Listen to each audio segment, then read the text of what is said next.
C'est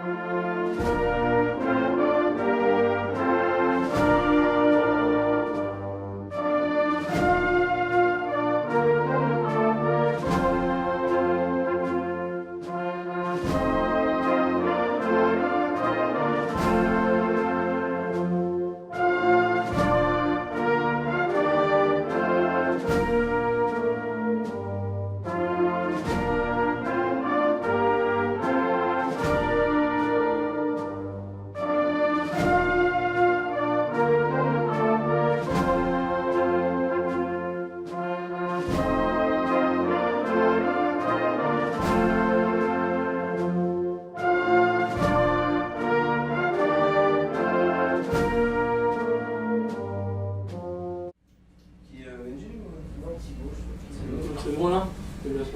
Ça a l'air d'aller. Bon, messieurs, vous prenez place.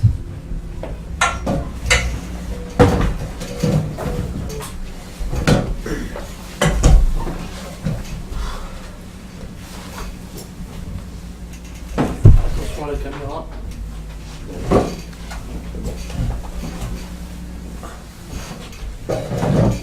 Alors, ma conférence que j'ai nommée Le Front National, Histoire d'une trahison, est tout simplement basée sur le livre de Philippe Loncardassac du même nom, qui se nomme Histoire d'une trahison, avec le logo du FN juste en dessous.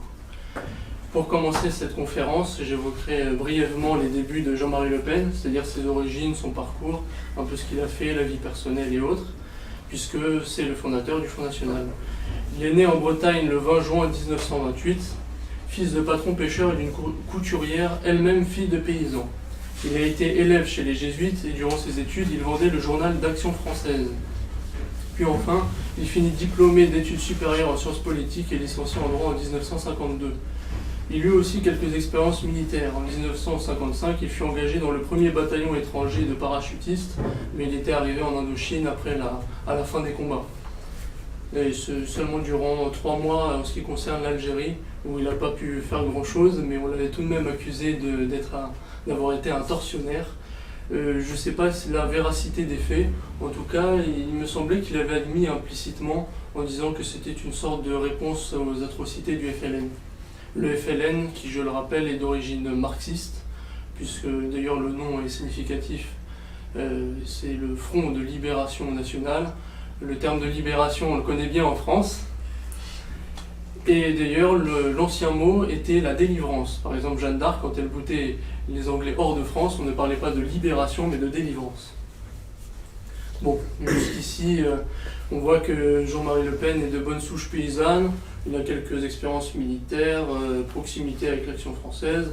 Donc tout pour être un saint nationaliste. Il n'y a rien à redire vraiment. Il s'est marié civilement à 2 reprises. La première fois avec Pierrette Lalanne, un nom qui vous dit peut-être quelque chose, connu pour son postérieur, si j'ose dire. Elle avait posé dans Playboy Magazine, et c'est de ce premier mariage qu'est née la fifille, Marine Le Pen. Le second mariage avec Jeannie Pachos. C'est une femme qui lui a fait connaître les quartiers, je cite, branchés de Saint-Tropez et fait rencontrer de riches familles juives, selon les termes d'une de leurs proches. Qu'avait relayé Philippe Loncardassac, c'est une dame qu'il avait rencontrée, il me semble. De toute manière, tout est dans le livre. On lui prête une origine juive à cette femme, et c'est pas totalement faux, parce que son ex-mari de son Jean Garnier avait pu voir son arbre généalogique. Et là, je le cite, il a souligné qu'elle était issue de familles de 4 confessions différentes, donc catholique, orthodoxe, chrétienne orthodoxe, protestante et juive. C'est en 1972 qu'a été fondé officiellement le Front National, qui résultait d'une alliance entre Tixet-Vinancourt, avocat de profession et membre d'Ordre Nouveau. C'est un homme assez curieux d'ailleurs qui au début tenait des discours nationalistes, puis ensuite national-libéral, puis ensuite complètement libéral. Je vois qu'il y en a qui sont au courant déjà. On y trouvait dès le début des anciens cadres du PPF de Jacques Doriot, donc c'est le Parti populaire français, dans lequel a fait partie le père de Philippe Loncardassac et Jacques Loncardassac, un ancien communiste qui est venu au fascisme, pour faire simple, au nationalisme. Des anciens cadres de l'Action française aussi, et d'autres d'anciens du régime de Vichy. Alors le régime de Vichy, là aussi, c'est une expression gaulo-communiste, où ils appelaient l'État français du maréchal Pétain le régime de Vichy, pour dire que c'est un régime traite à la France qui occupe à Vichy. Voilà, donc c'est leur expression. C'est-à-dire des anciens de Vichy, donc des anciens de la division de Charlemagne, la Légion des volontaires français contre le bolchevisme, même la Waffen-SS française, etc. Dont Léon Gauthier, de la Waffen-SS française, personne avec qui, entre autres, il put fonder la SERP. C'est une société d'édition qui éditait principalement des CD audio, de musique militaire, de chants phalangistes, donc la phalange espagnole, nationaliste ou franco avec José Antonio Primo de Rivera, ou même nationaux-socialistes, vichistes, et même des chants d'action française, on y revient. Même Jean-Marie Le Pen a chanté un chant royaliste qui est disponible sur internet assez facilement, qui s'appelle Vive le roi quand même, quelque chose comme ça. Ça fait vraiment vieille France, mais bon, vous pouvez aller voir, c'est amusant. Et il était aussi édité des discours audio donc du maréchal Pétain, de Philippe Henriot. Mais ça, c'était au début. On reviendra à la SERP, cette société d'édition, qui a connu d'autres événements. En conseil de lecture, je vous proposerais bien de lire l'histoire des chants militaires français, qui est un livre de Thierry Bouzard, si la thématique vous plaît. Pour évoquer les principaux membres fondateurs du Front National, nous pouvons citer Roland Gauguillot, Pierre Durand, de l'Action française, lui, André Dufresne, Pierre Bousquet et surtout Jean-Pierre Stirbois, qui a considérablement fait avancer le FN sur une ligne authentiquement nationaliste. Donc vous l'aurez compris, dès le début, Jean-Marie Le Pen était entouré de gens pas franchement gaullistes. En 1974, Jean-Marie Le Pen fit voter pour Valéry Giscard d'Estaing au second tour. Je le relaye parce que ça le fait pas trop. Giscard d'Estaing, c'était un gros libéral qui a légalisé l'avortement, le crime d'avortement, comme on disait sous Vichy, et qui était membre de la Pan-Europe, qui est un peu l'ancêtre de l'Union européenne, et avait de grandes proximités avec la franc-maçonnerie. À ce sujet-là, vous pouvez d'ailleurs voir ma précédente conférence, que j'avais donnée ici d'ailleurs, sur la connaissance élémentaire de la franc-maçonnerie. C'était basé sur le livre d'Arnaud de Lassus, cette fois-ci, de l'action familiale et scolaire. Et c'est encore en 1974 qu'éclata l'affaire de l'héritage Lambert. C'est après le décès d'Hubert Lambert, qui avait par testament choisi de léguer ses biens à Jean-Marie Le Pen, qu'il avait accepté. Hubert Lambert était allé voir aussi Pierre Sidos pour lui proposer, voire même lui faire accepter de force. Il faut croire que si c'est tombé dans la poche de Jean-Marie Le Pen, qui s'est empressé de sauter sur l'occasion. Hubert Lambert nous est présenté, je dirais médiatiquement, ou par Jean-Marie Le Pen lui-même comme une personne d'opinion nationale, en mal de reconnaissance, donc c'est pour ça que pour se faire remarquer, il aurait légué son argent entre autres. Connu pour être un ancien alcoolique, d'où l'affaire due à son médecin, qui était un ancien dirigeant du FN, le docteur Desmarquet, qui avait accusé la première femme de Jean-Marie Le Pen, donc Pierrette Lalanne, Madame Postérieure, si vous préférez, d'être passée voir M. Lambert afin de l'inciter à boire à nouveau. C'est ce qu'il aurait dit, donc le médecin d'Hubert Lambert. Car il avait réussi à s'abstenir de boire pendant un temps. Alors est-ce que c'est véridique? Je ne sais pas. En tout cas, le pauvre homme décéda d'un coma éthylique, ce qui fait légitimement penser qu'il avait vraiment recommencé à boire en tout cas. Alors maintenant j'en viens aux premières failles du parti en question. En 1985 commence la déviation doctrinale par rapport à la ligne de départ du mouvement. Jean-Marie Le Pen écrit une lettre à son ami Gilbert Gilles lui demandant, je cite, c'est écrit textuellement dans la lettre citée par Gilbert Gilles, de ne plus appartenir au Front National ni d'agir en son nom. Car c'était un ancien membre de la Waffen-SS, donc c'était déjà beaucoup trop gênant pour le politiquement correct de l'époque d'avoir dans ses rangs un type pareil. Et ça, c'était... il commençait à s'éloigner de ses collaborateurs de l'Allemagne nationale-socialiste pour se donner une nouvelle image. À ce sujet, vous pouvez voir le documentaire, c'est Le Pen envoyé spécial en 1992, qui retrace ces documents entre autres, même si c'est un documentaire médiatique du système, évidemment. Et tandis que Jean-Marie Le Pen, au BBR, donc c'est la fête du bleu-blanc-rouge, de 93 proclamait, je cite, « Il y a des valeurs supérieures à celles du jeu démocratique », et il est précisé, « Nos valeurs sont celles du décalogue ». Au cours des années 80, nous retrouvons deux courants majeurs au FN, entre une ligne nationaliste d'un côté et un libéralisme athée de l'autre, émanant du fait d'infiltration d'autres structures qui sont venues investir le Front National, le Club de l'Horloge. Il me semble que André Gandillon, dans un article Virus libéral, en a fait une critique assez bien structurée. Le Club de l'Horloge est une crypto-maçonnerie qui revendique les valeurs gaullistes, républicaines, le libéralisme économique, tout en étant contre l'immigration. Revendiquer le libéralisme économique et être contre l'immigration, c'est assez dur dans les faits à appliquer, parce que les grands patrons se feront un plaisir d'avoir une main-d'œuvre pas chère. Donc, comment concilier la chose, je ne sais pas. On la présente comme ça, je ne sais plus qui c'est qui le disait, que c'était une espèce de maçonnerie pour gens de droite. Voilà, le Club de l'Horloge. Vous avez certaines personnes, mais j'y reviendrai. Club de l'Horloge d'une part et la Nouvelle Droite de l'autre. Notons l'arrivée de plusieurs membres du Club de l'Horloge, donc comme Jean-Yves Le Gallou, ou encore Henri de Lesquen, qui quant à lui déclarait dans sa lettre du Club de l'Horloge numéro 40 en 1989 « La Déclaration des droits de l'homme et du citoyen du 26 août 1789 est l'acte de baptême de la nation française. » Du baptême en plus. Oui. Du baptême. Le baptême, ça l'utile. Ou encore une autre, celle-là je la connaissais pas d'ailleurs auparavant. Le monarque constitutionnel ne tient pas ses pouvoirs directement de Dieu. Donc là, il va à l'envers de la déclaration de Saint Paul disant que tout pouvoir vient de Dieu.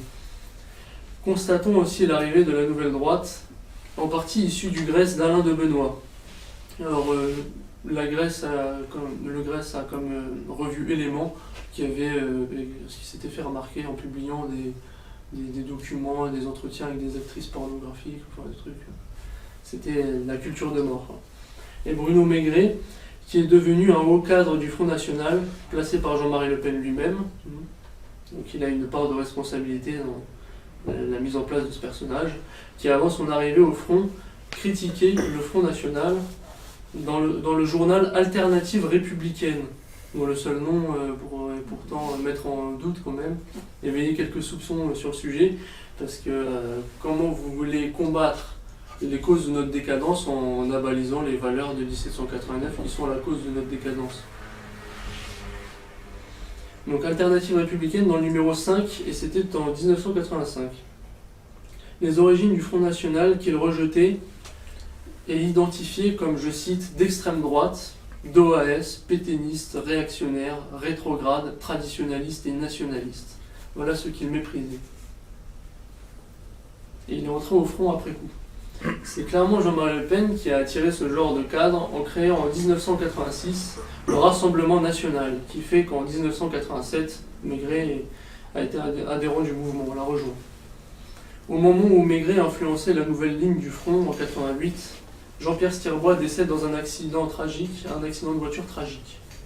D'ailleurs, un incident jamais élucidé, à peu près comme tous les accidents qui ont été portés contre le Front National. Et puis Philippe Loncard-Lassac, pour y revenir, qui avait rencontré son épouse, à Jean-Pierre Stirbois, elle pensait que cela relevait d'un assassinat, pas d'un simple accident où il est foncé dans un arbre. Il a foncé dans un arbre de lui-même. Et d'ailleurs, c'est un attentat non élucidé comme celui contre François Duprat, qui se proclamait nationaliste révolutionnaire. Il était professeur en histoire, connu pour être un gros révisionniste, il me semble, mais il me semblait être un bon nationaliste. Et il avait été mort donc, dans sa voiture avec sa femme à cause d'un attentat à la bombe. Sa voiture a été piégée. Et sur la mort de Jean-Pierre Stirbois, un Jean-François Kahn, donc, comme vous savez, de la communauté, a déclaré dans Tribune Juive, et je dirais qu'il s'en est félicité carrément, du 5 novembre 88, en ces termes, je cite, « Notre grande chance, c'est l'arbre qui a tué Stirbois. Il constituait un véritable danger. » On est en train de te dire que c'est génial que Jean-Pierre Stirbois est mort. Réjouissons-nous, mes frères. Et la nouvelle droite, oui, puisque j'en ai parlé, pour y revenir, doctrinalement, c'est un véritable fourre-tout. Vous avez tout. des païens, des athées, des gens qui sont le mélange des deux en même temps, d'autres carrément européistes par racialistes, ils rêvent d'une Europe blanche, ils veulent que ça, avec bien sûr noyer les nations à l'intérieur, le régionalisme séparatiste, donc on crée une Europe avec que des régions, une Europe des régions, simplement. C'est le but du mondialisme, en plus, c'est ça qui est trop fort. C'est la politique de l'Union européenne depuis le début, qui a été voulue par les Américains et la pan-Europe, tiens, on y revient. Et bon, il y en a, quand je dis c'est un véritable fourre-tout, il y en a qui sont un peu plus proches de nos idées, ils peuvent être anti-mythes et d'opinion nationale. Je dirais d'opinion nationale. C'est vrai qu'il y en a, ils sont là-dedans, il y en a certains qui sont abonnés à la lettre d'information de Philippe Loncard-Dessac d'ailleurs. Il y a une plaquette d'ailleurs à l'œuvre française qui est nommée l'européisme et le fourrier du mondialisme, quelque chose comme ça il me semble. Sur le sujet toujours. Notons aussi l'arrivée, dont tu parlais tout à l'heure Stéphane, du Marane Bernard Anthony. Pourquoi je dis Marane ? C'est un homme qui donc en principe converti au catholicisme et qui fréquente les milieux nationaux et catholiques traditionnalistes, a écrit l'ouvrage Histoire des Juifs d'Abraham à nos jours, où textuellement il écrit que le christianisme et le judaïsme c'est la même chose, ce genre de choses. Dur à faire admettre quand même. Enfin. Et aussi Vérité sur la franc-maçonnerie, où il fait passer la franc-maçonnerie pour une institution non luciférienne ou quelque chose du genre. On devrait l'appeler Contre-vérité sur la maçonnerie, son ouvrage. Durant les années 90, il a été chargé sous le pseudonyme de Romain Gary Bernard Anthony, c'est le même, de former les cadres du Front National. Donc peut-être qu'il y avait derrière cela une logique électoraliste. C'est Romain Marie, pas Gary. Romain Marie, tu crois ? Oui. C'est sûr, c'est Romain Marie, ouais. Romain Marie. Romain Marie. Oui, c'était certainement dans une logique électoraliste, pour attirer le vote catho-tradi à travers le personnage, peut-être, je sais pas. En tout cas, c'est le même Bernard Anthony qui fait interdire l'œuvre française au bleu, blanc, rouge. C'était en 93, je crois, j'ai plus la date. On se demande pourquoi, d'ailleurs. Et qui avait fait traîner au tribunal Arnaud de Lassus pour antisémitisme, Philippe Loncard-Dessac d'ailleurs pour négationnisme, quoique là c'était peut-être dû à Henri de Lesquen plutôt, dans ce cas-là, pour négationnisme, puisqu'il se refuse à croire en une thèse ou l'autre, entre autres choses. D'ailleurs, Bernard Anthony, il avait, je ne sais pas si tu te souviens du nom, mais il a fondé une association, les Amitiés Juives et Chrétiennes, je crois, oui. Quelque chose comme ça. Donc vous admirez la primauté. C'est pas chrétienne et juive, c'est juive et chrétienne. Quant à Jean-Marie Le Pen, à ses débuts, il avait su faire face à la judéo-maçonnerie, et non sans éloquence d'ailleurs. Judéo-maçonnerie, pour revenir sur le terme, c'est un terme trouvé par Monseigneur Join dans son ouvrage Le péril judéo-maçonnique, qui n'était pas évêque d'ailleurs, je me suis fait avoir, en fait c'est la particule Monseigneur. Il était protonotaire apostolique. C'était un titre de courtoisie plutôt. Ouais.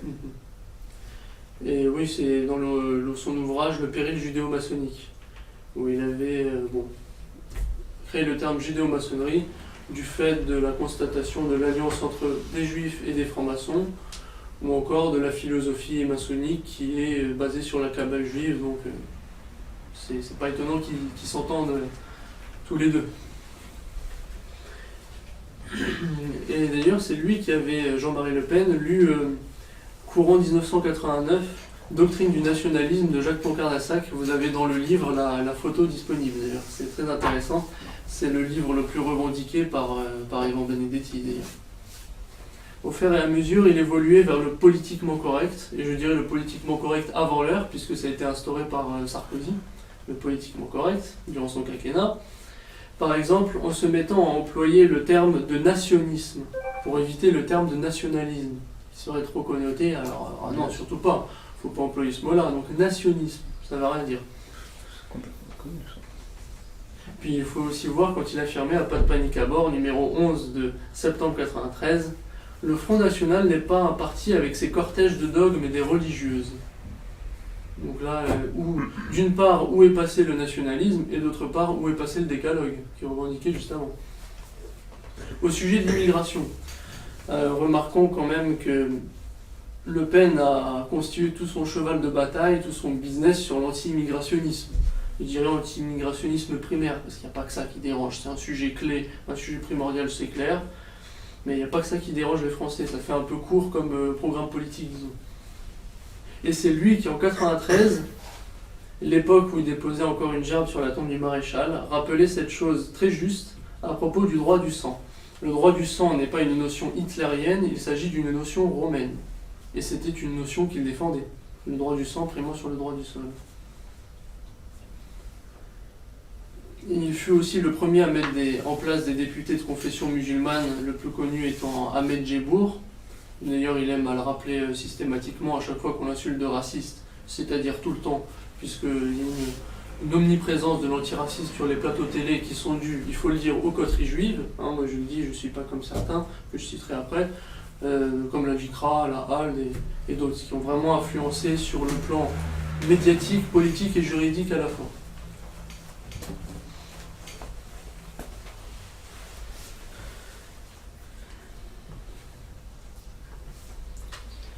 Bien, maintenant, rappelons deux de ses discours au père Le Pen concernant l'immigration extra-européenne. Il avait déclaré à l'Assemblée nationale le 28 janvier 1958 à l'attention des jeunes Algériens: ce qu'il faut dire aux Algériens, ce n'est pas qu'ils ont besoin de la France, mais que la France a besoin d'eux. J'affirme que dans la religion musulmane, rien ne s'oppose au point de vue moral à faire du croyant ou du pratiquant musulman un citoyen français.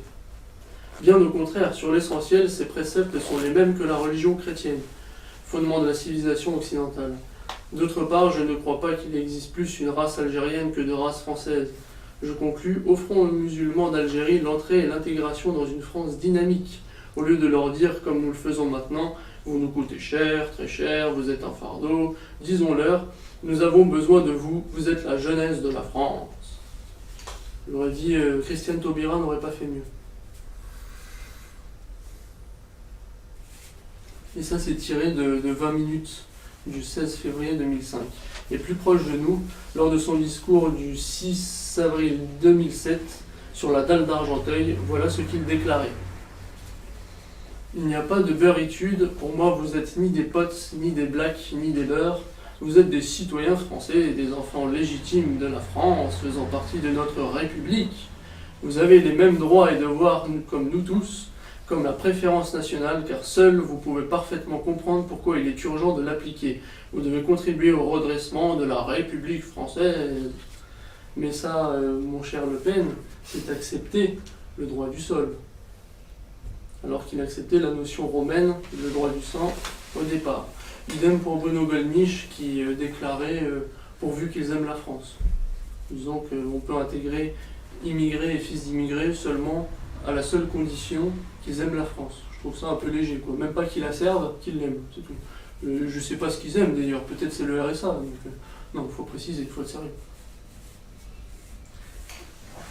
D'ailleurs, il faudrait revenir sur le faux principe des nationalités.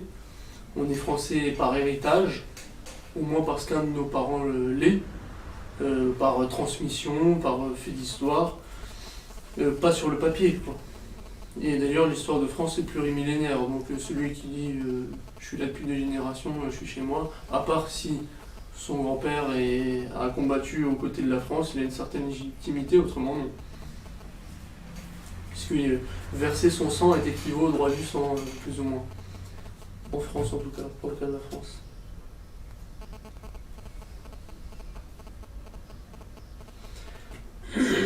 Et comment accepter le droit du sol quand on sait que c'est le fait d'une politique mondialiste qui est principalement maçonnique et antinationale? Je rappelle le convent du Grand Orient de 1993, où le grand maître Gilbert Abergel rappelait que déjà en 1987, lors de la mise en chantier de cette réforme, donc il parle de la loi sur la nationalité faisant primer le droit du sol sur le droit du sang, notre obédience par son grand maître d'alors, Jean-Robert Ragache, avait réaffirmé dans le journal Le Monde son attachement aux conceptions républicaines de la nationalité qui excluait tout recours à un quelconque droit du sang pour fonder la nationalité française. Cité par Philippe Lancarnassac dans son livre La maçonnerie. Et c'est Jean-Marie Le Pen qui a défendu ces thèses-là, dans les 2 discours que je vous ai cités.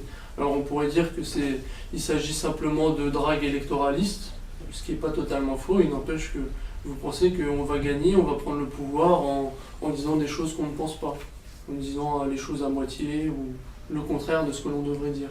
C'est pas en cachant nos idées qu'on va gagner, quoi, c'est sûr. Puis vous remarquerez qu'il parle souvent de notre République. C'est pas la France, c'est la République. Il faut faire la différence. La République, c'est l'étranger. Il faut se référer à l'action judéo-maçonnique de l'avant-révolution de 1789.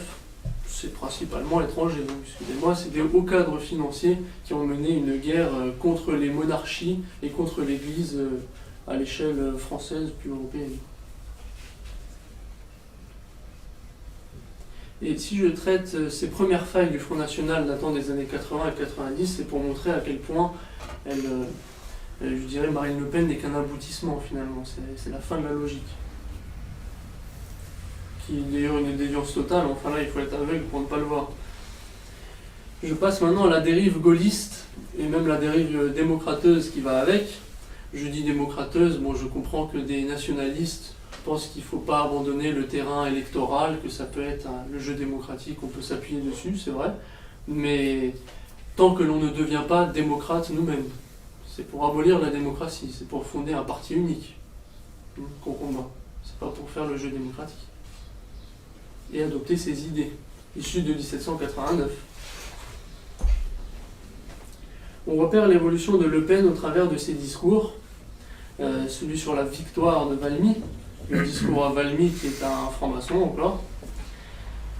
À plusieurs reprises, il a revendiqué le franc-maçon sanguinaire Georges Clemenceau, qui d'ailleurs a conduit à la Première Guerre mondiale, c'est-à-dire envoyer contre les Allemands la jeunesse française qui était catholique et paysanne. D'ailleurs, c'est rapporté par une vidéo de l'Action française, celle-là il faut la voir, mais je ne me souviens plus du nom. Un des ministres de l'époque était René Viviani, un franc-maçon, parlant de ces catholiques justement qui crevaient aux frontières, de dire qu'ils crèvent, tant mieux, pendant ce temps-là, nous prenons les postes. La Première Guerre mondiale, c'est pas notre guerre. Et Jean-Marie Le Pen qui revendique Charles de Gaulle. Il fallait voir lorsqu'il se proclamait dans Rivarol, du 21 janvier 91, « Je suis le seul héritier du gaullisme ». Déjà, je dirais que son anti-immigrationnisme ne peut pas être compatible avec une affirmation pareille. Parce que c'est la décolonisation de Gaulle qui a entraîné à l'immigration-invasion que l'on connaît aujourd'hui. C'est ces décolonisations-là. Et que l'on subit actuellement. C'est De Gaulle, lors du discours de Brazzaville, donc c'était en 1944, le 30 janvier, il me semble, où il fait une promesse et à Roosevelt et aux États-Unis de lâcher l'empire colonial. Dans Présent, le 1er octobre 2002, Jean-Marie Le Pen dénonçait Jacques Chirac comme étant, je cite, « en complète rupture avec les idéaux d'indépendance nationale autrefois revendiqués par le gaullisme ». On s'en fout du gaullisme. S'en fout. Et lui qui défendait systématiquement l'Algérie française d'ailleurs. Contradiction.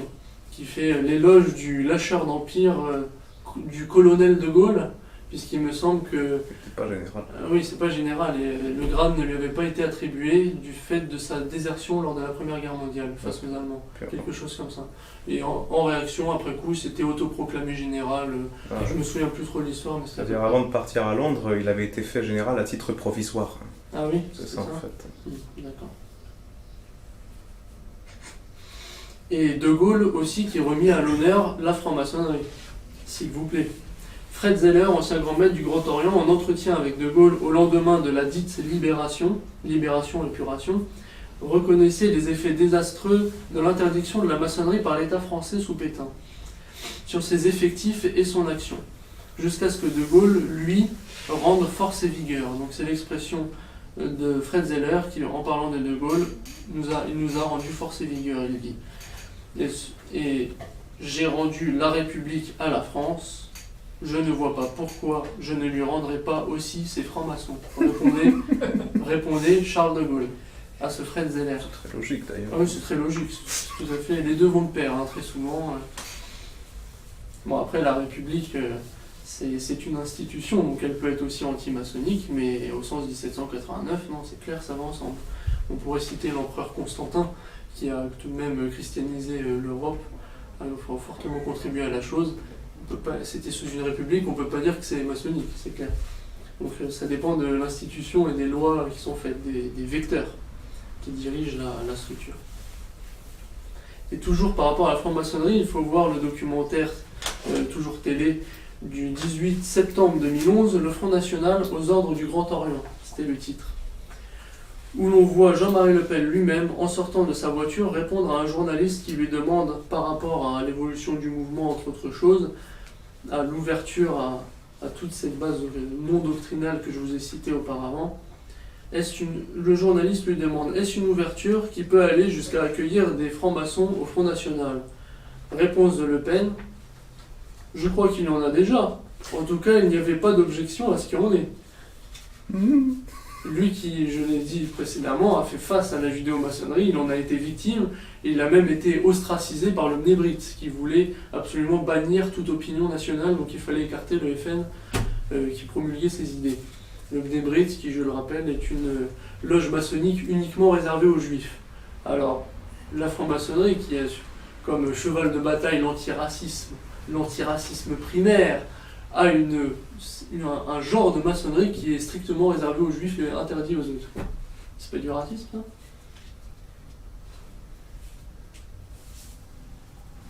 Donc voilà, il n'a pas à réagir aux infiltrations maçonniques que le mouvement a subies, au contraire.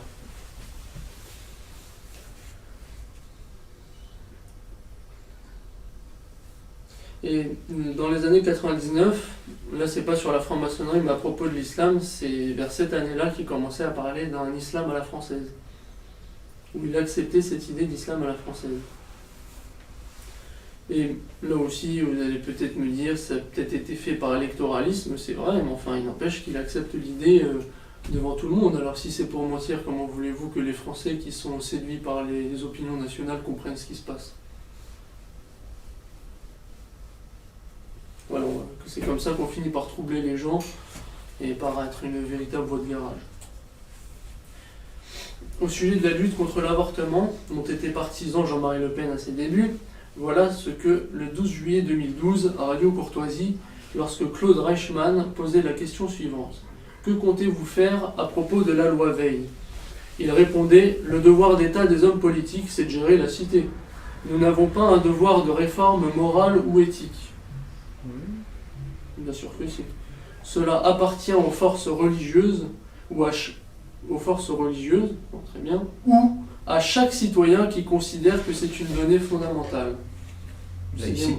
C'est démocrate, il s'est transformé en démocrate.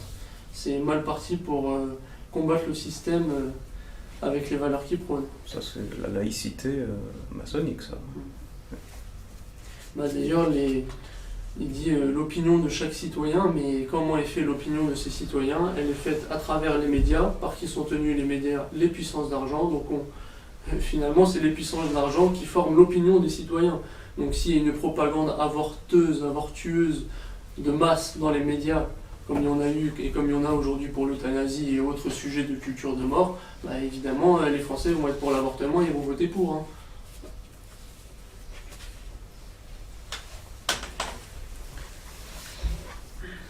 Ça me fait penser d'ailleurs à ce gouvernement dit d'extrême droite qui est vraiment totalement sioniste en Autriche, et l'Hollande c'est le même cas il me semble, où ils prétendent être contre l'immigration et défendre la race blanche. Je m'excuse, mais quand on n'interdit pas l'avortement, on ne peut pas renouveler la race blanche. C'est une incohérence là aussi.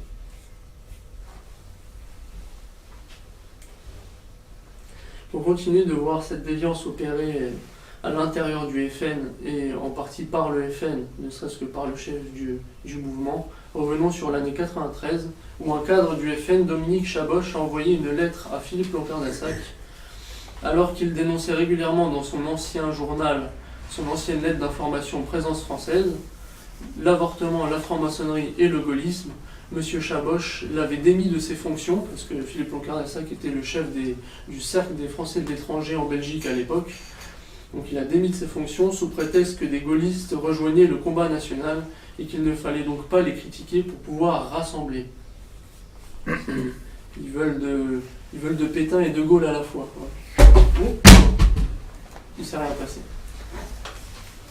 Ils veulent de Pétain et de Gaulle à la fois.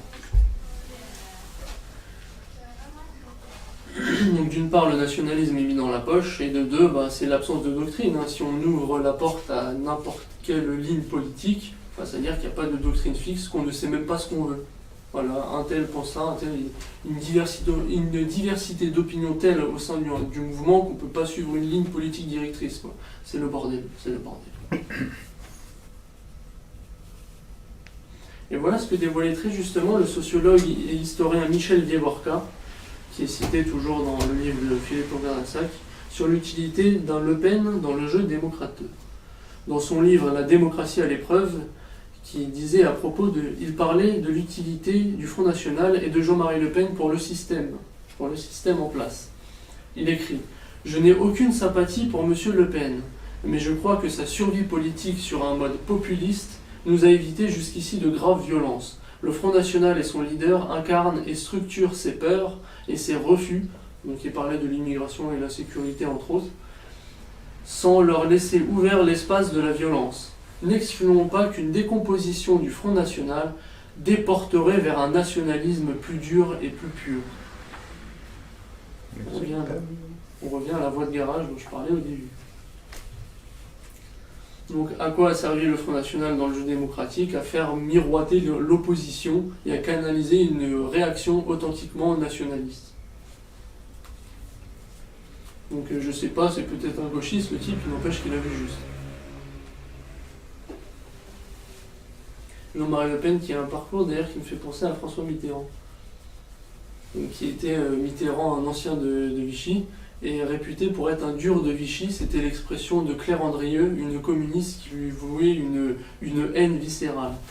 C'est fascinant de voir comment les gens peuvent évoluer comme ça. François Mitterrand, comme Jean-Marie Le Pen, devait et doit être des arrivistes en fait. Ils voient quelles sont les lignes, les facteurs qui font qu'ils peuvent monter, mettre en avant leur propre personne, et ils y vont. François Mitterrand est quand même passé de Vichy au Parti Socialiste. Quand même fort. Parti Socialiste avec la ligne de l'époque antiraciste, tout ça. Jean-Marie Le Pen, dans le choc du mois numéro 3, se lâchait, si j'ose dire, en déclarant, je cite, « Toute ma vie, j'ai traîné l'extrême droite comme un véritable boulet. » Cette extrême droite nationaliste qu'il avait fait lui-même et qu'il a fait en sa propre personne et qu'il a créé lui-même, qu'il a appuyé. Et je ne peux pas vous citer tous les passages du livre comme ça, mais vers les pages 70, c'est très intéressant. On peut voir au travers des déclarations de Jean-Marie Le Pen sur des sujets clés, donc de la culture de mort, avortement, ce genre de choses, mais même la franc-maçonnerie, bref, des sujets clés, où au fur et à mesure des années, les déclarations finissent par être contradictoires. Il a pu dire toute chose et son contraire.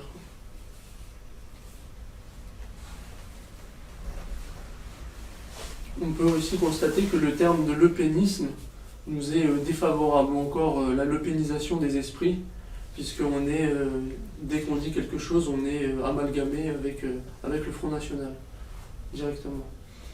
Alors que c'est pas franchement nos idées.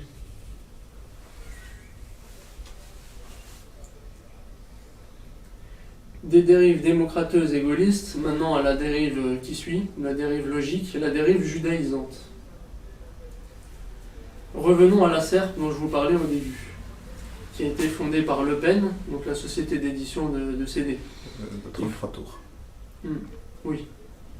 Il faut savoir que Jean-Marie Le Pen a fait éditer au courant de l'année 93 3 CD audio gravés nommés Histoire d'Israël.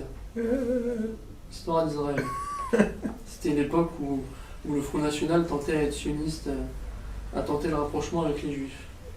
Donc il est quand même passé des SS aux Israélites. Il faut le faire, hein. C'est le grand écart. Si vous connaissez le célèbre contorsionniste du 19e siècle, Valentin le Désossé, on pourrait surnommer Jean-Marie Le Pen Valentin le Désossé sur le sujet. Valentin le Désossé du Moulin Rouge. Parce que là c'est le grand écart, hein, c'est pas possible. Des SS aux Israélites. Le CD audio dont le journal Présent du 6 novembre 1993 avait fait la promotion de cette manière élogieuse. Cet ouvrage fut reçu par la communauté, on sait laquelle, nos amis, a été reçu par la communauté avec sympathie. Et Présent qui était plus comme du temps de Jacques Cancardassac. La ligne a évolué avec Daniel Lamiche, Jean Madiran et Bernard Anthony que j'ai cités, qui sont tous les trois des maranes. Tous les trois des maranes à degrés divers. Jean Madiran, je ne sais pas ce que tu en penses, sur la question théologique, il ne m'a pas l'air d'enjuiver quoi que ce soit, mais politique, c'est sioniste. C'est le ralliement à l'Amérique et à l'axe américano-sioniste. Et religieusement aussi, il avait désapprouvé les sacres de 88 par Monseigneur Lefebvre. Ah oui? D'après ce que je sais. Ah oui? Ah oui, oui, oui. Ah, ça je savais pas. La vache. Effectivement, c'est pas mal. Et c'est à la même époque qu'avait été édité un CD sur la libération de Paris. Là aussi, c'est du nouveau Front National. On y entendait les voix du général Leclerc, de Gaulle, de Mauriac, de Rol-Tanguy, un communiste, et autres personnalités qui avaient contribué au massacre et emprisonnement des membres de la LVF, entre autres. La LVF qui combattait, je le rappelle, le péril de l'époque, qui était le péril judéo-bolchevique. C'est en 2002 que l'hebdomadaire VSD, lors des présidentielles, a fait savoir que Jean-Marie Le Pen avait donné récemment un entretien au journal israélien Yediot Aharonot. Voici ce qu'on pouvait y lire. Jean-Marie Le Pen déclare son admiration pour le sionisme. C'est quelqu'un qui parle donc, du dirigeant du Front National. Ou encore, il demande au gouvernement israélien de pouvoir se rendre au mur des lamentations à Jérusalem afin d'y déposer un message. Et qu'on ne me dise pas c'est un message antisioniste, hein, qu'il veut déposer un message pro-palestinien. Je le goberai pas, sérieux. Je sais pas, vous avez envie de vous y rendre, vous, au mur des lamentations? Non. Juste pour savoir. De même, le courrier international numéro 600 reproduisait les mots de Madame Sonia Arwas, la conseillère de Jean-Marie Le Pen, ou l'ancienne, je sais pas où elle est en ce moment, au journal israélien Haaretz, qui est très connu d'ailleurs. La Fifi aussi a déclaré des énormités là-dedans. Disant entre autres de Le Pen, il est tout à fait pro-israélien. Il a complètement changé d'attitude envers les Juifs après son mariage avec sa seconde épouse, Janie. Je vous ai dit au début la proximité avec les riches familles de Juifs de Saint-Tropez. Et elle a ajouté, tous les meilleurs amis de Janie sont juifs. Donc je vous renvoie à la généalogie de cette dame. Et la boucle est bouclée. Autre affaire qui vient s'ajouter au palmarès, si j'ose dire, plus ancienne celle-là, en février 1987, Jean-Marie Le Pen s'était rendu à New York pour rencontrer et rassurer les dirigeants juifs américains rassemblés par Jacques Torcziner, le vice-président du mouvement sioniste mondial, qui appartenait aussi au MSG, c'est le mouvement des sionistes généraux. Et c'est un rapprochement qui fut un échec, mais je souligne comme quoi il avait vraiment essayé ce genre de rapprochement. Il me semble que c'est sur le Forum national social radical qu'il y a des articles à ce sujet-là. La nomination le 11 octobre 2005 de Louis Alliot-Marie, personnage que vous devez connaître, concubin de Marine Le Pen, à la place de Karl Lang, pardon, que c'est pas le même. C'est Alliot-Marie, Louis Alliot? Louis Alliot? Louis Alliot, oui. Ah, c'est pas le même? Simplement Alliot, ouais. Ah oui, c'est Louis Alliot, pardon. Louis Alliot. Le nouveau secrétaire général du FN et une avancée vers la déstructuration du mouvement. Il a déclaré « J'ai de la famille israélite par sa mère, née à Sultan à Bab el-Oued. Elle-même issue d'une famille communiste. » Selon ses propres termes relayés dans le Rivarol du 21 octobre 2005. Donc c'est un juif algérien naturalisé français, si vous savez la chose, par le décret Crémieux. Oui, le décret Crémieux, donc c'est Adolphe Isaac Crémieux, qui était président de l'Alliance israélite universelle et franc-maçon, un suprémaciste juif, comme on peut le lire dans ses propres déclarations. Alors là, vous pouvez voir, c'est génial. Et c'est donc lui qui a mis en œuvre le décret Crémieux qui donnait la nationalité française et le droit d'être français, donc, aux seuls juifs d'Algérie. Et pas aux musulmans qui pourtant, certains d'entre eux, avaient combattu aux côtés de la France. Donc Donc voilà le personnage. Qui a été d'ailleurs traite à nos colonies, pour y revenir quand même, puisque les juifs étaient avantagés par rapport aux musulmans d'Algérie. Vous imaginez tous les problèmes administratifs que ça peut engendrer. Et il y avait François d'Orcival, qui est un transfuge de Jeunes Nations, qui avait fini dans la bonne droite UMP bourgeoise, il me semble, ou RPR d'époque. Il avait tout de même écrit dans Valeurs Actuelles, relié un truc intéressant, c'est que puisque le décret Crémieux a été abrogé par Vichy, condamnant le principe des nationalités comme on l'entend aujourd'hui, c'est-à-dire que la nationalité française était donnée ni aux juifs algériens ni aux musulmans algériens, il a été rétabli sous De Gaulle. De Gaulle n'a pas rétabli que la franc-maçonnerie, il a aussi rétabli le décret Crémieux qui va avec, vous l'aurez compris. Et François d'Orcival, donc pour y revenir, dans Valeurs Actuelles, il avait souligné ces manifestations qui ont été réprimées dans le sang de la part de musulmans algériens qui se plaignaient. Je ne me souviens plus exactement du nom de la ville, peut-être tu te souviens, où les manifestants criaient virulemment « Abat de Gaulle, serviteur de la juiverie », entre autres choses.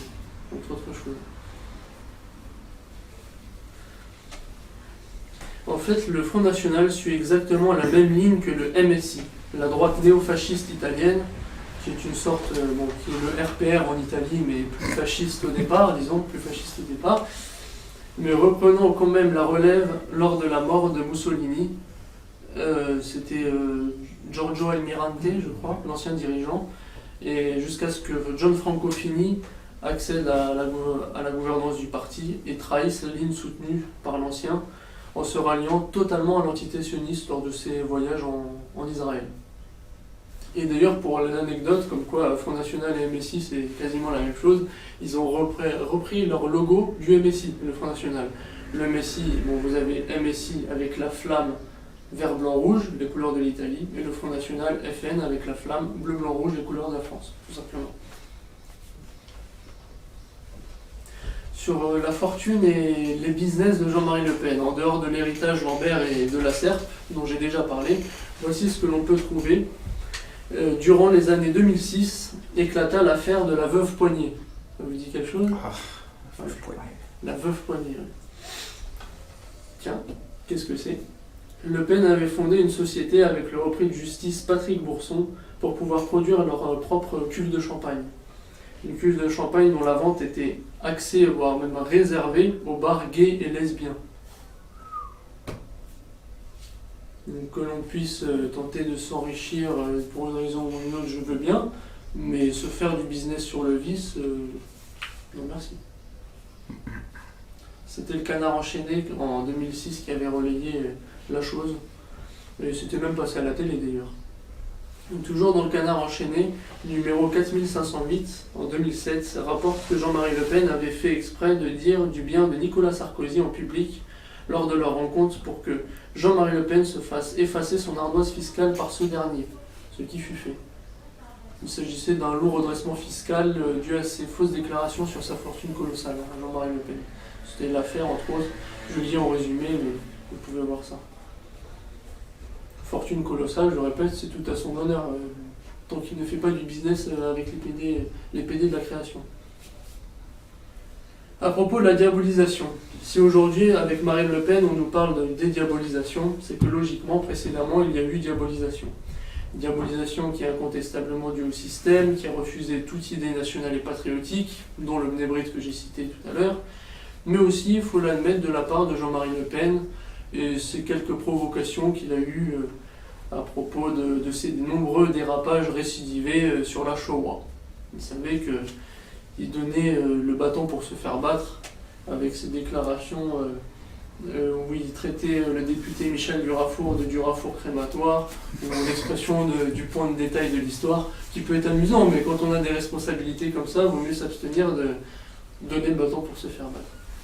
Et comme on l'a vu précédemment quand même, Jean-Marie Le Pen et le Front National a été tantôt antisémite, tantôt sioniste, tantôt les deux à la fois, on ne sait plus.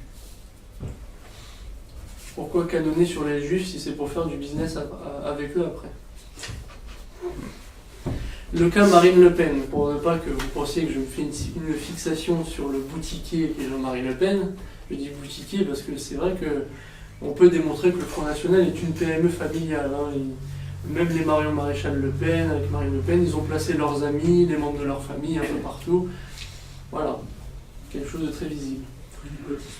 Incontestablement, la course à la dédiabolisation s'est accélérée avec la Fifi. Il suffit de voir son parcours personnel pour voir que c'est une gauchiste, je dirais. Il y avait un documentaire à la télé là-dessus, je ne l'ai pas retrouvé. Je ne pourrais pas vous donner le nom, mais on voit qu'au début, adolescente, c'était une jeune en révolte totale contre son père, qui, lors de ses études en droit, avait dû en stage défendre des sans-papiers, le sujet, quelque chose du genre. Donc voilà, il y a vraiment un parcours gauchiste. Et d'ailleurs, qui fréquentait beaucoup les boîtes de nuit. Vous pouvez voir ses tout premiers passages à la télé, je ne sais plus de quand ça date, on la voit maquillée comme un tableau de Picasso. Et en tant que présidente du Front National, elle s'appuie sans cesse, j'ai pas besoin de le prouver presque, hein, vous pouvez l'écouter, vous allez l'entendre, sur les droits de l'homme de 1789, la laïcité, la République, il manque plus que le mot franc-maçonnerie, c'est dommage. Et remarquons que ces discours se terminent tous par Vive la République, vive la France. Donc, vive la République de 1789, là aussi, admirez la primauté. La course à la dédiabolisation, c'est elle-même qui l'a voulu en 2002, donc quand elle n'était pas encore élue présidente. Elle l'avait affirmé lors d'un entretien à l'AFP, je cite, « Je représente un visage nouveau qui répond à une attente des médias. » Si bien que dans nos milieux, notamment Jérôme Bourbon dans Rivarol qui s'acharne sans cesse à dire elle veut se dédiaboliser, bah, je veux dire elle le dit elle-même quoi, donc là c'est très facile à prouver. Puis au passage je dirais que quand on dit que le Front National se normalise ou se dédiabolise, ça veut dire qu'il abandonne les principes fondamentaux. Donc dans les deux cas, quel que soit le terme, c'est une trahison des fondamentaux.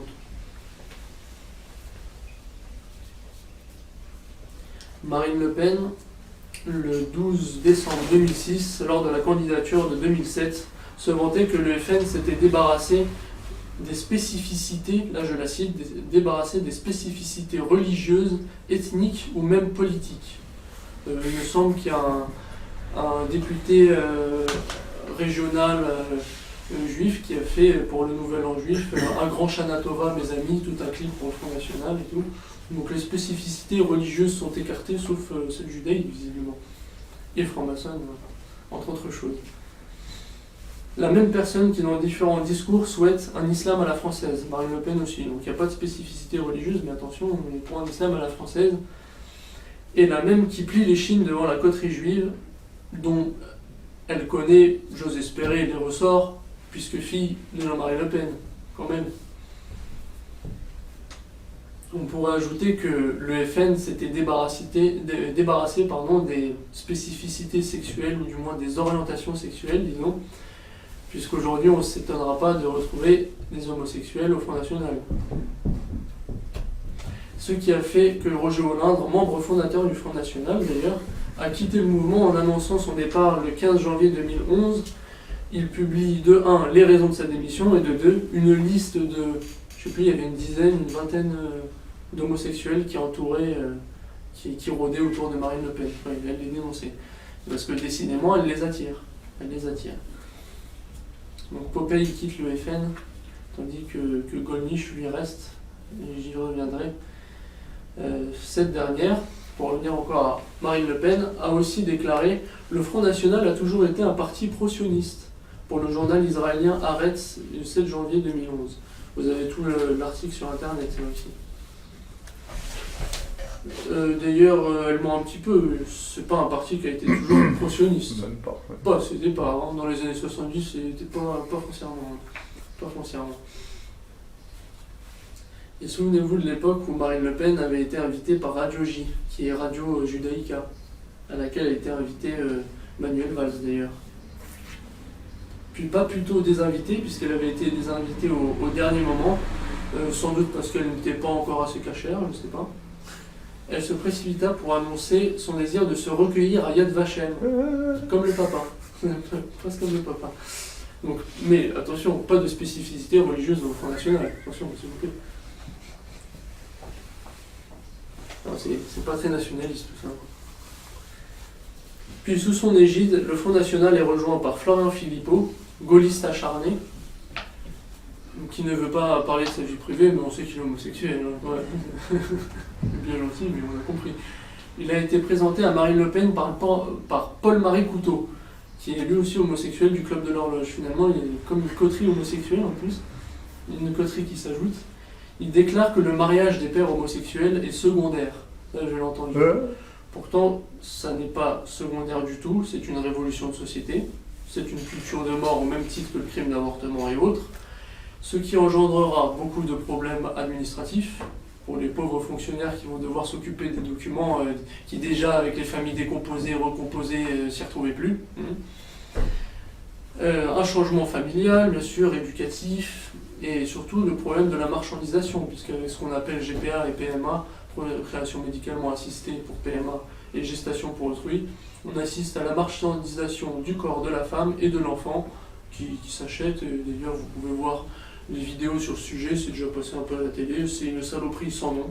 On voit une femme qui est payée pour porter un enfant 9 mois dans le ventre, à laquelle on a introduit du sperme en laboratoire, qui accouche l'enfant, et à peine accouché, elle en est séparée, on prend l'enfant et on le donne à un couple, qui maintenant peut être un couple de PD, d'homosexuels. Je m'égare. Des pères homosexuels. Une paire, oui, c'est vrai. Le terme de couple, on l'emploie pour un homme et une femme. Donc là, les pères homosexuels. Christian Boucher, après Florian Philippot, comme cadre, membre de l'OTO, donc lui un franc-maçon de l'Ordo Templis Orientis, qui plus est islamophile aussi. Carrément sataniste, l'OTO. Ah oui, il a fait rédiger de nombreux ouvrages sur Aleister Crowley, qui est le principal orienteur de l'OTO. Et il disait, seulement à titre personnel, à titre universitaire, il disait, j'ai rédigé ça, seulement il en est membre. Et je veux dire, on n'est pas dupe. On n'est pas dupe quand on voit le personnage. Aleister Crowley, en plus, c'était quand même un franc-maçon homosexuel qui parlait de magie sexuelle, enfin des trucs. Complètement taré. C'est fou. Hein, si vous voulez vous faire des frayeurs, regardez les documentaires à son sujet. Ou ne regardez pas plutôt. Et d'ailleurs, toujours Christian Boucher, il faut voir son livre Les Nouveaux Nationalistes, que Philippe Loncarnassac a lu, c'est pour ça qu'il m'en a parlé. Il fait l'apologie des déviances sexuelles, dont la pédophilie, ce genre de choses. Les nouveaux nationalistes, ouais, non, je crois pas. Je crois pas. Gilbert Collard. Non, c'est bon, le pauvre. Franc-maçon de surcroît, il revendiquait comme grands hommes Talleyrand et De Gaulle. J'ai oublié le troisième.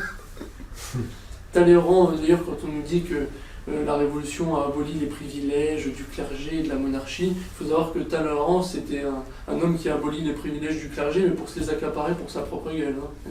Donc, abolition des privilèges, j'aurais dit déplacement des privilèges, ou quelque chose comme ça. Il était lui-même évêque en plus, Talleyrand. Il était lui-même évêque. Oui, c'est un des évêques comme l'abbé Seyès aussi, qui ont été ou Saint-Just, qui ont été des religieux révolutionnaires. Donc oui, Gilbert Collard, un laïcard à fond les ballons, qui là c'est amusant parce qu'on peut le voir déclarer qu'il ne faut surtout pas de croix autour du cou sur la place publique, et surtout pas aussi de voile islamique. Seulement quand il parle de la kippa, il dit si, la kippa. C'est insignifiant. C'est insignifiant, non. La kippa, c'est mon oui, bien sûr. C'est amusant. Et tandis qu'elle a été rejointe de toutes ces plaies maçonnico-gays, si on pourrait dire, elle initie une purge contre les nationalistes au sein du parti. Et ça au nom de la double appartenance, notamment celle à l'œuvre française qui décidément les gratte, où on disait appartenance à l'œuvre française, Front National, c'est pas possible, donc on les écartait tous. Mais pas à la double appartenance, comme je dis, maçonnique, gay, juif et autres. Hein. Là, non. Ça, c'est pas un problème. C'est pas un problème. D'où est sortie l'affaire Gabriac, où les médias avaient brandi une photo d'Alexandre Gabriac, je crois quand il avait 14 ans, quand il était jeune en plus, en train de faire un salut Olympique. Européen, olympique, oui, voilà. Romain. Un salut romain. Et alors même que la commission de discipline du Front National était chargée d'étudier la question, pour savoir s'il s'agissait d'une photomontage entre autres, Marine Le Pen l'a radicalement exclue. Alors j'avouerai que j'aurais aimé la même radicalité vis-à-vis des francs-maçons tels Gilbert Collard, par exemple. Mais que je sache, on n'a jamais vu sa tête sur la photo en plus. Oui, il y a un carré noir. Oui, c'est pratique. D'ailleurs, elle l'a exclu alors que Jean-Marie Le Pen, lui, a défendu Alexandre Gabriac, et même à 2 reprises sur les plateaux télé, il me semble bien. Affaire qui donna suite aussi à d'autres purges, comme celle d'Ivan Benedetti, qui était aux côtés de Bruno Gollnisch. Et voilà, donc les membres de l'œuvre française sont écartés, puisqu'antidémocrates pour un parti unique, nationaliste, entre autres choses. La déviation du Front National fait tout simplement penser à une autre structure, celle du Vatican. On pourrait voir les mêmes erreurs sur des mesures disciplinaires de la part de Léon XIII, qui avait instigé le ralliement à la République, faisant des catholiques français qui étaient majoritairement monarchistes, des gens qui devaient se rallier à la démocratie. Et une autre erreur disciplinaire de Pie XI, qui a condamné l'action française, c'est-à-dire a condamné la réaction catholique nationaliste en France. Oui. Ce qui est intéressant, c'est que le cardinal secrétaire d'État de Léon XIII, Rampolla, Gaspari a mis en place... et Gaspari aussi, oui. Ils étaient tous les deux francs-maçons. Tout à fait, donc c'est sous influence de cardinaux infiltrés. Rampolla sous Léon XIII et Gaspari sous Pie XI. Et ces premières erreurs disciplinaires, finalement, aboutissent à Vatican II. Ce n'est qu'un aboutissement, et à partir de cet aboutissement, la déviance doctrinale est totalement visible. Et on pourrait dire la même chose du Front National avec Jean-Marie Le Pen, qui a eu ses premières erreurs sur les mesures disciplinaires que j'ai citées précédemment, et qui au final aboutit au Concile Vatican II national, Marine Le Pen, qui là, c'est la déviation totale. L'aggiornamento. L'aggiornamento, voilà. L'aggiornamento du camp national.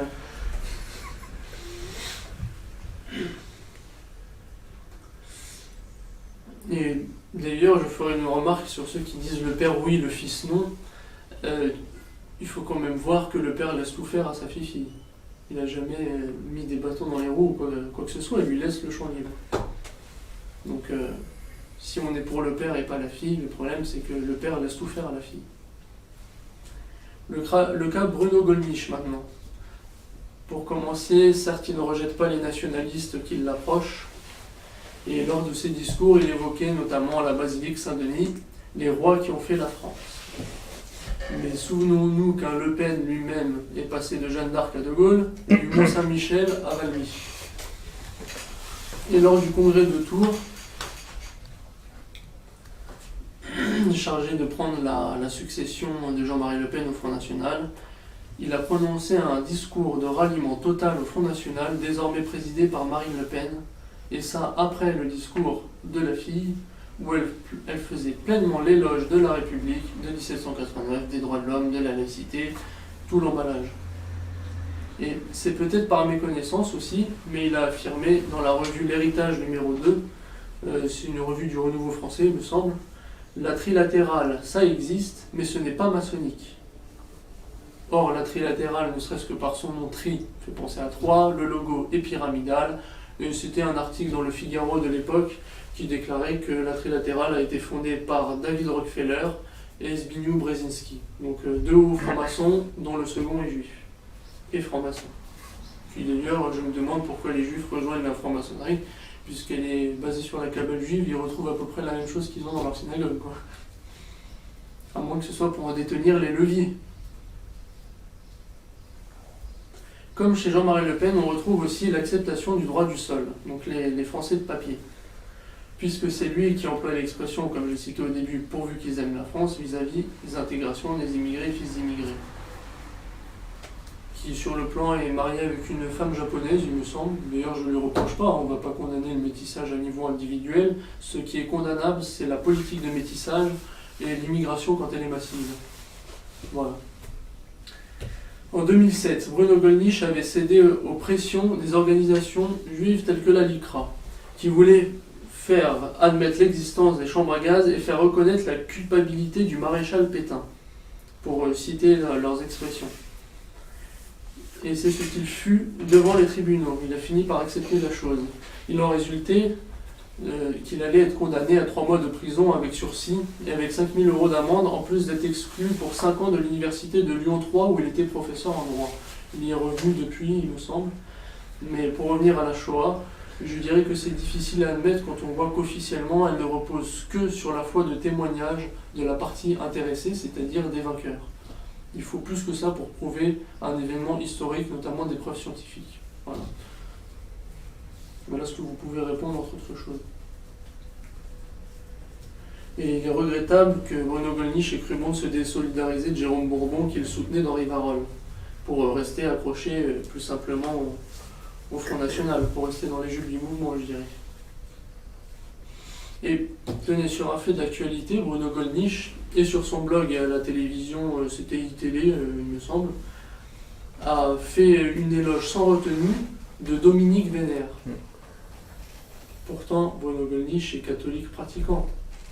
Dominique Vénère a eu des écrits païens et antichrétiens virulents.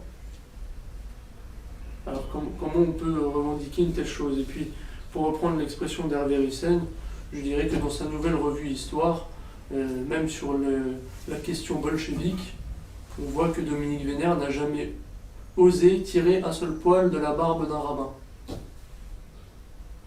Il a eu aussi des écrits antinationaux, puisque purement européiste, c'est un transfuge de Jeunes Nations d'ailleurs, lui aussi, comme François Dercival, et dont le dernier acte aura été sacrilège, puisque profanant le suicide et en plus profanant Notre-Dame de Paris.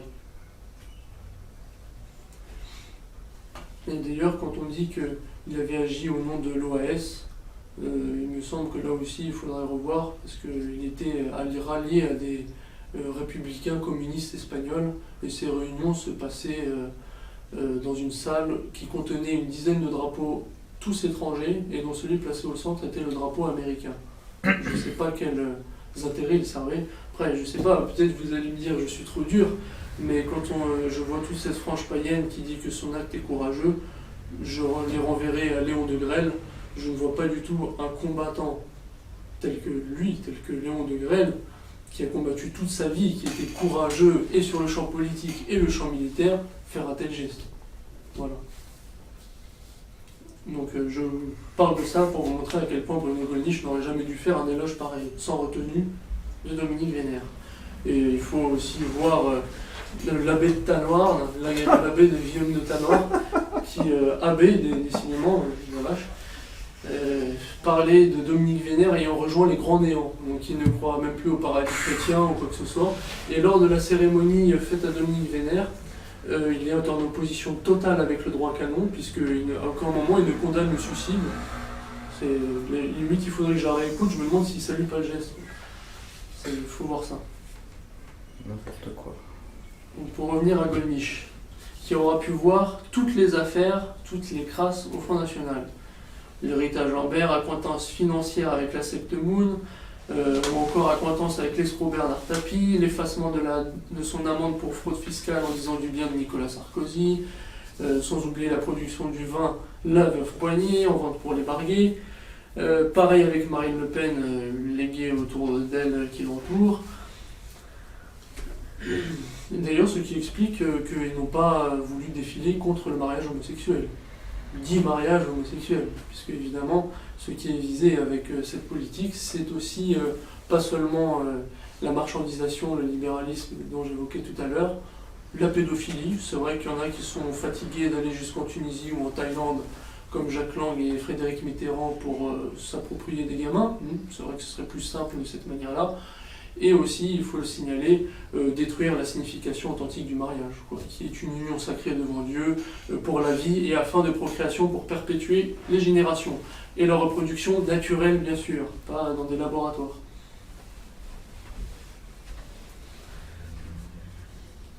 Donc voilà, au Front National, je dirais que Il y a une double trahison avec celle de Bruno Gollnisch qui servait encore d'alibi pour certains nationalistes et catho-traditionnalistes de dire non, regardez, on reste quand même un peu au Front National parce qu'il y a encore Bruno Gollnisch.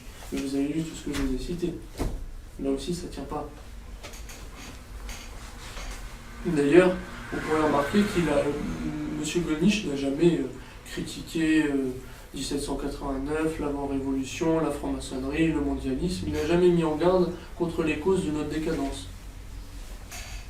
Ou très peu. En tout cas, j'ai pas de texte. Et je me demande ce qu'il pense de la déviation du Front National, qu'est-ce qu'il pense du nationalisme, ce genre de questions aussi. Ce genre de choses. Il pense à ses prérogatives financières surtout. Je suis pas au courant. Wiesel, il est déjà dans le Roland, il est à Strasbourg. Ah oui. Donc ça compte, hein. Wiesel. Ils sont tous parlementaires européens aussi. Ouais. Maintenant, sur le camp national en général, donc mon camp national c'est au sens large, on peut mettre même la nouvelle droite dedans, donc nos milieux au sens large, il m'est clair que les Le Pen ne sont pas les seuls responsables du manque de doctrine, de la déviation de nos milieux, parce qu'il y a d'autres organes, des journaux et des radios. Alors, il y a Radio Courtoisie, avec l'arrivée d'Henri de Lesquen, qui avait d'ailleurs soutenu financièrement la radio. Ouais, on revient un petit peu au même personnage. Qui avait souvenez-vous, celui qui disait que 1789 était l'acte de baptême de la nation française. Oui, à son arrivée, il a soutenu financièrement la radio, si bien que quand les émissions de Radio Courtoisie commencent en disant qu'elle n'est financée que grâce à ses auditeurs, pas que grâce à ses auditeurs. Henri Lesquen avait appuyé la chose déjà depuis Beketch, Serge Beketch d'ailleurs, dont l'engagement dans l'armée du Tsahal est, je dirais, assez curieuse. Ça devrait élever certains soupçons sur le personnage. Et l'évolution même de leur information au sein de la radio, où on entendait de plus en plus des discours pro-sionistes sur l'anti-immigration et l'anti-islam, c'était très primaire, jamais on en venait aux causes de cette immigration et de cet islam qui était l'ICRA, ce genre d'association, ou la décolonisation sous De Gaulle, ce genre de choses, jamais. Donc jamais on en critique la cause. Et les lobbies qui ont fait venir cette immigration. Anne Brassier, qui elle d'ailleurs on l'entend aux ondes de Radio Courtoisie, qui écrit à présent, est aussi sur une ligne politique sioniste, de même que les Maran, Anthony et Madiran, qui a écrit dans la même revue. Appliquant, c'est-à-dire une politique pro-sioniste, tentant de rallier le camp national, les catholiques, à l'axe américano-sioniste. Des protestants évangélistes avec, et tutti quanti. Les néoconservateurs, qui sont, je le rappelle, des anciens juifs trotskistes, dont Saul Alinsky est le mentor d'Obama et le théoricien de la discrimination positive, relayé en France par Nicolas Sarkozy. Discrimination positive, pour revenir, c'est ce qui, à l'embauche, entre autres choses, avec un dossier à niveau égal, laisse sur le carreau le français de souche et prend l'immigré ou le fils d'immigré. Égalité, vous avez dit. Liberté, égalité, fraternité. Benoît Mancheron aussi, qui quant à lui, dans le Légitimiste numéro 261-2001, c'est la revue de Daniel Amiche d'ailleurs, il écrivait « Ce seul mot de nationalisme devrait disparaître du vocabulaire de l'honnête homme ». Je ne sais pas ce qu'il pense aujourd'hui, il est un peu fluctuant des fois, je ne sais pas, peut-être qu'il a changé, mais en tout cas en 2001, c'est ce qu'il avait écrit. Et sur les ondes de Radio Courtoisie, il y a un anti-maurassien, je l'ai déjà entendu, voilà. Le club de l'horloge, bon, je ne vais pas revenir sur ce qu'il incarne, j'en ai déjà parlé, avec Olivier Martinelli, qui était le chef de cabinet de Jean-Marie Le Pen d'ailleurs.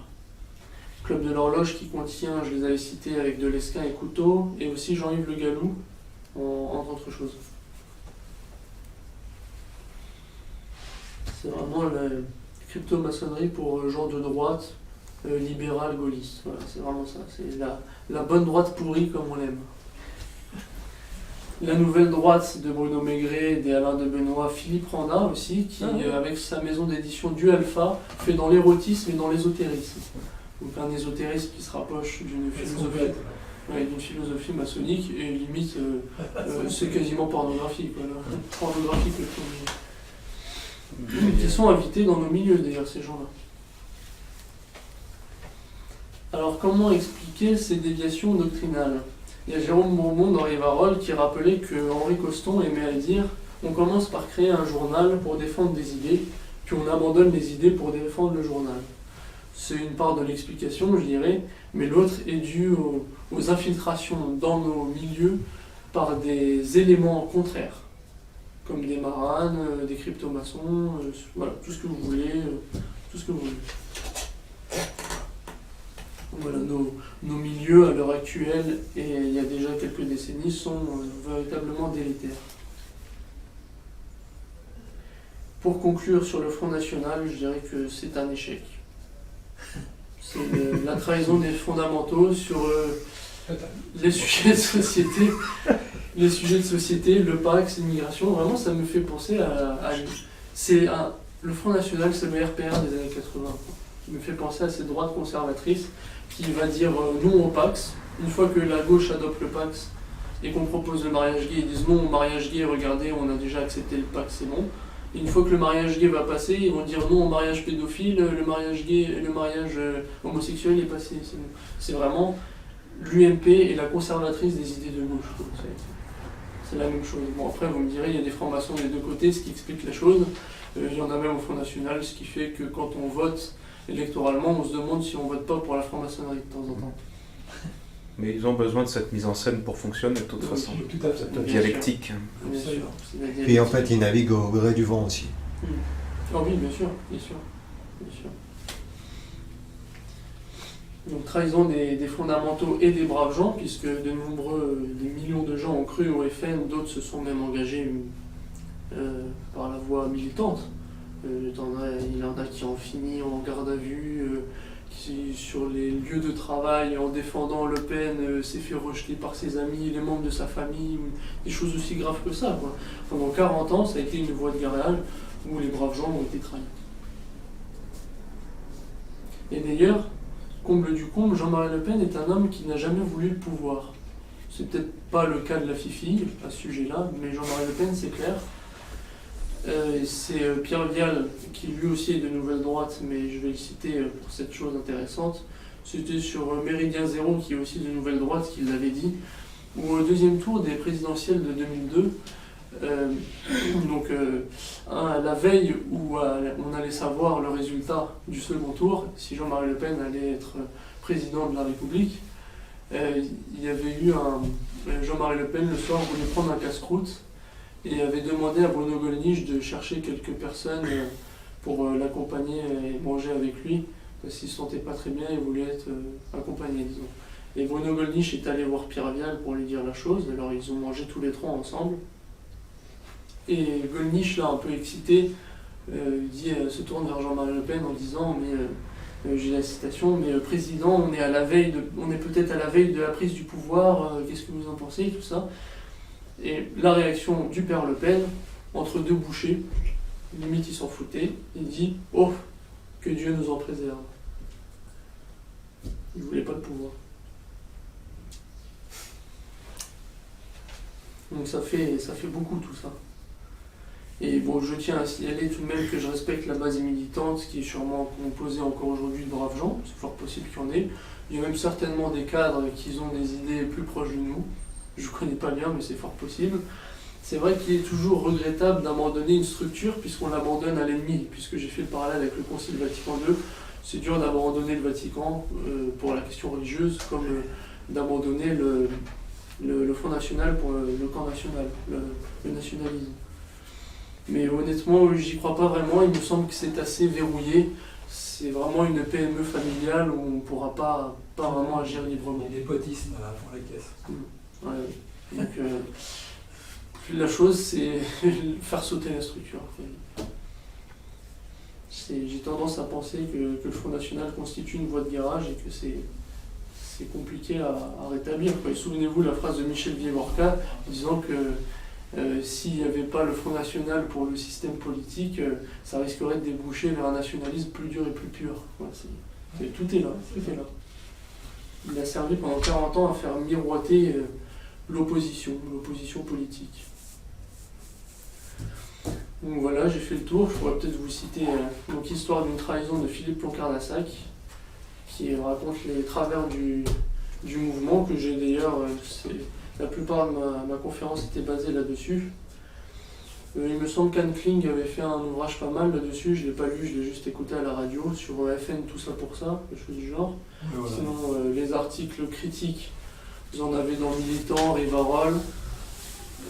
En ce qui concerne les journaux et Internet, c'est l'Œuvre française, la Flamme.fr ou le Forum national social radical. Voilà, donc alors, transmettez ce que vous avez appris, c'est que comme ça qu'on va y arriver, par la conquête dialectique. Pas dialectique marxiste, je sais que... La conquête des esprits. Ouais, la conquête des esprits, oui. C'est vrai que ça, c'est un mot qui est mal accepté. Ça a plusieurs sens, dialectique. Oui, je pense à André Framand qui me disait que pour lui, dialectique, c'est vraiment savoir enfumer les gens avec des idées marxistes, quoi. De inclure des fausses idées dans la tête des gens. Mais j'emploie le terme pour dire la capacité à argumenter, à convaincre, pas pour enfumer les gens, bien sûr, hein, on n'est pas des marxistes, mais pour faire changer les choses, quoi, bouger les choses. Bon, voilà, merci de m'avoir écouté, et puis si vous avez des questions, on vit encore en pays libre, donc vous avez le droit.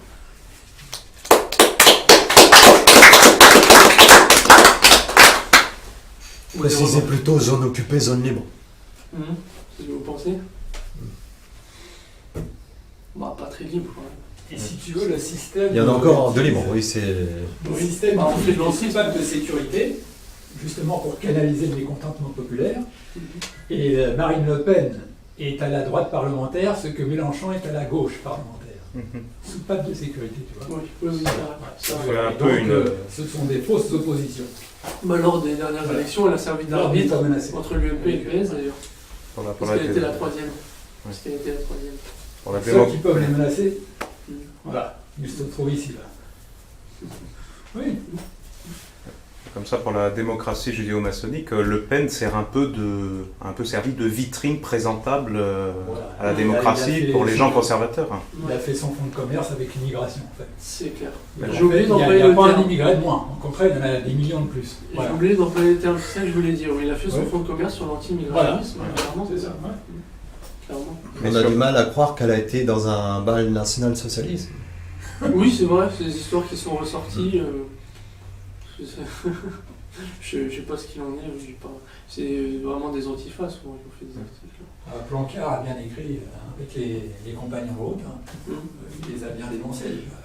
Oui, bien sûr, l'enquête sur la nouvelle droite et un VRSN. Des mensonges et tout ça, il les a cartonnés déjà. Et RVSN, dans son dernier livre, sur une trentaine de pages, il traite de la chose. Ouais, c'était pas mal. Mais d'ailleurs, sur Le Pen face à la judéo-maçonnerie, il y a quelque chose de trop beau qu'on ne peut pas ne pas citer, parce que c'est tellement emblématique. Il avait débattu sur la 5 face à Lionel Stoléru. Je crois que c'était en 88. Quelque chose comme ça. Et donc il fait son débat face à Lionel Stoléru. C'était sur l'immigration.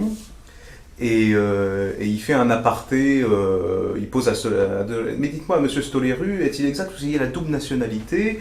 Et le présentateur lui demande mais qu'est-ce que vous entendez par là, machin. Oui, non, mais monsieur Stoléru, je sais que vous avez été président de la Chambre des commerces franco-israélienne, etc. Et le lendemain, sur le même plateau, qui on a monsieur Jean-Pierre Bloch, qui était à la LICRA à ce moment-là et qui était président du Bnei Brik de France, ni plus ni moins. Et celui que tu as nommé, Jean-Robert Agache, lui-même, grand maître du Grand Orient de France. C'est évidemment une pure coïncidence, hein, n'est-ce pas ? La boucle est bouclée. Ah oui, c'est vrai, la démocratie judéo-maçonnique. Il a fait débat face à Stoléru, où il a reproché la double nationalité franco-israélienne qu'il a nié sur le moment ou qu'il n'a pas voulu dire, je ne sais plus trop. Puis le lendemain, tout de suite, l'ICRA et Grand Orient, hop. Mais c'est-à-dire, parce que le présentateur, quand il a demandé de préciser, a demandé à Stoléru, non pas vous êtes aussi israélien, mais il a dit mais vous êtes juif, n'est-ce pas ? Et Stoléru répond ah mais c'est pas une nationalité juif, qu'est-ce que vous Donc il joue sur les mots, n'est-ce pas ? Oui. Quand tu disais que dans les disques de la SERP, surtout en dernier, il avait sorti des disques en l'honneur de l'armée de Tzahal, il avait été complimenté par la Golda Meir, qui l'avait Ah oui. félicité. Je l'ai pas Le su, Pen. ça m'a échappé. Ouais. Ça m'a échappé. Et donc, bon, ouais, il avait déjà un axe Ah, c'est ce que j'ai dit, dévié, quoi. tantôt antisémite, tantôt, Ouais, ouais. tantôt sioniste. Bon, vous avez d'autres remarques ou questions à faire, si vous n'êtes pas d'accord ou d'accord? Bah non, on peut être que d'accord avec ce que tu as dit. Hein. Ah oui? Ah ouais, non, c'est la ligne générale, ça. Hein. Avoir une doctrine, c'est ça. Vous avez rien appris alors? Non, non, mais je veux dire que si, pour les jeunes qui écoutent, qui viennent, bon, il manque d'éléments, mais je veux dire que tout ça, ça façonne un esprit, quoi. Et après, t'en feras des vrais nationalistes. Il y a des gens qui t'apportent aussi des choses que tu peux ignorer, mais ainsi de suite. Ouais, c'est comme ça qu'on se forme. Bah, comme la Golda Meir, là. Ouais. Mais Et ça, ça. bon, c'est une anecdote, mais je veux dire que c'était ça, en fait. Oui, il a été complimenté par elle.